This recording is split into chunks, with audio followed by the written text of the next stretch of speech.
জাহান্নামী চিৎকার করবে আর বলবে, আল্লাহ একটু সময় দেন, একটু বিরতি দেন, একটা মিনিট কদ্দুর আমারে জিরাইতে দেন, আমি পারতেছি না মালিক, আগুন এই মালিক আমার শরীরটা জ্বলা পুরা ছাই হয়ে গেছে, আমি আর পারছি না মাওলা, আমার একটু বিরতি দেন, 10টা মিনিট কদ্দুর বিরতি দেন, এই আগুন আমি সইতে পারছি না।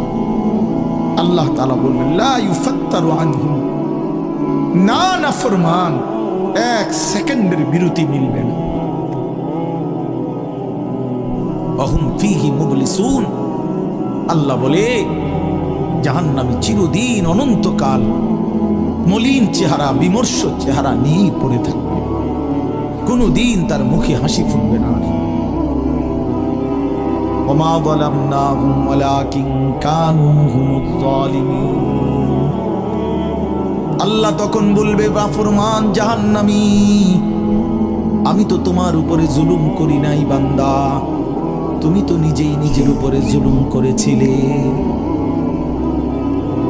আমি জুলুম করি নাই। আমি যতগুলো হুকুম করেছি, যতগুলো নিষেধ করেছি বান্দা, প্রতিটা হুকুম পালন করার যোগ্যতাও আমি শরীরে দিয়েছি। তুমি যদি রুকু করতে না পারতা আমি বলতাম না, তুমি যদি সেজদা করতে না পারতা তাইলে আমি হুকুম করতাম না।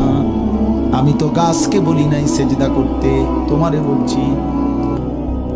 আমি তো মাছকে বলি নাই সেজদা করতে, তোমাকে বলেছি, কারণ তোমাকে তো যোগ্যতাও দিয়েছি। ইন্না হাদাইনাহুস সাবিলা, আল্লাহ বলেন আমি তো বুঝাইবার জন্য আমার পক্ষ থেকে প্রতিনিধিও পাঠিয়েছি, আমি তো বুঝবার জন্য আসমানি কিতাবও দিয়েছি, নবীও দিলাম, রাসূলও দিলাম, উলামায়ে কেরামকেও দিলাম, কিতাবও দিলাম, শরীরেও মানার যোগ্যতা দিলাম, তাইলে কেন পারলা না বান্দা? নামাজ পড়ার যোগ্যতাও আছে, বুঝাইয়া বলার লোকও আছে, বুঝবার মতো কিতাবও আছে, কেন পড়লেন না বলেন? আপনারা যে কেউ যদি সিদ্ধান্ত নেন 2 রাকাত নামাজ পড়বেন, তাহলে আপনাদের শরীরে পড়ার যোগ্যতা আছে কিনা? আপনারা যদি সিদ্ধান্ত নেন কিভাবে পড়বো, তো এই কথা বুঝাইয়া বলার জন্য কোনো আলেম আছে কিনা? যদি বলেন কোরআন থেকে কইলেন, তো এটা দেখানোর মতো কিতাব আছে কিনা? তো কি সমস্যার কারণে পারলেন না?